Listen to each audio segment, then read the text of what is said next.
Hi friends, இன்னைக்கு நம்ம பார்க்க போகிறது என்னன்னா, இந்த டூ வீலர்ஸில் என்ன தப்பு பண்ணுறாங்க அப்படிங்கிறது தான். அதாவது ரோட்டில் கிட்டத்தட்ட நெடுஞ்சாலைன்னு வச்சுக்கோங்க, அதில் வந்துட்டு இருந்தோம்.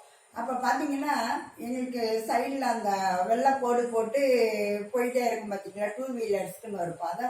அதில் ரொம்ப சின்சியராக ஒரு பையன் போயிட்டே இருந்தான். சரி, ரொம்ப கரெக்டாக போகிறான் அப்படின்னு ரொம்ப பாராட்டுதெல்லாம் நினச்சிட்டு இருக்கும்போது திடீர்னு ரொம்ப ஸ்பீடிங்காக போனவன் செல்ஃபோன் அடிக்குதுன்னு சொல்லி வண்டியை நிறுத்தினான். அது பார்க்குறக்கு கொஞ்சம் நம்ம கண்ணு கெட்டின தூரத்தில் அவன் வண்டியை நிறுத்தி பேசுறது தெரிஞ்சுது. சரி, ரொம்ப சின்சியராக கரெக்டாக ஓரமாக நின்று பேசுகிறான்னு பார்த்தா, நிறுத்தினவன் அந்த வெள்ளைக்கோடு இருக்கு பார்த்தீங்களா, அதோடைய டிப்பு கிட்டத்தில் நிறுத்தியிருக்கான் வண்டியை. காலை இப்படி நீட்டியிருக்கான். நீட்னா அது எங்கே வருதுன்னா, இந்த 4 வீலர்லாம் போகிறதுக்கு நெடுஞ்சாலையில் பாதை போட்டிருப்பாங்க இல்லையா, அந்த பாதை கிட்ட வரைக்கும் கால் நீட்டிகிட்டு இருக்கு. இப்போ எதுக்க வண்டி வந்துகிட்டே இருக்கும்போது இந்த 4 வீலர்ஸ் கொஞ்சம் ஓரமாக தான் போவாங்க. அது என்ன ஆகும், இந்த 2 வீலருக்காக போட்டுக்கிற கோட்டை ஒட்டி வரைக்கும் போவாங்க.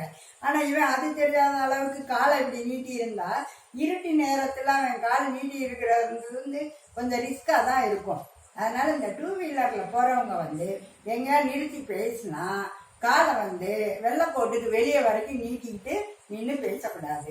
அப்புறம் இன்னொன்று எனக்கு ஒரு சந்தேகம், இந்த 2 வீலர்ஸ் ஏன் அவங்களுடைய ட்ராக்ல போக மாட்டேங்கிறாங்க, அதை விட்டுட்டு அப்பப்போ இப்படி மூவ் ஆகி 4 வீலர்ஸ் போகிற லைனுக்குள்ளே வந்து போகிறாங்க அப்படிங்கிறது.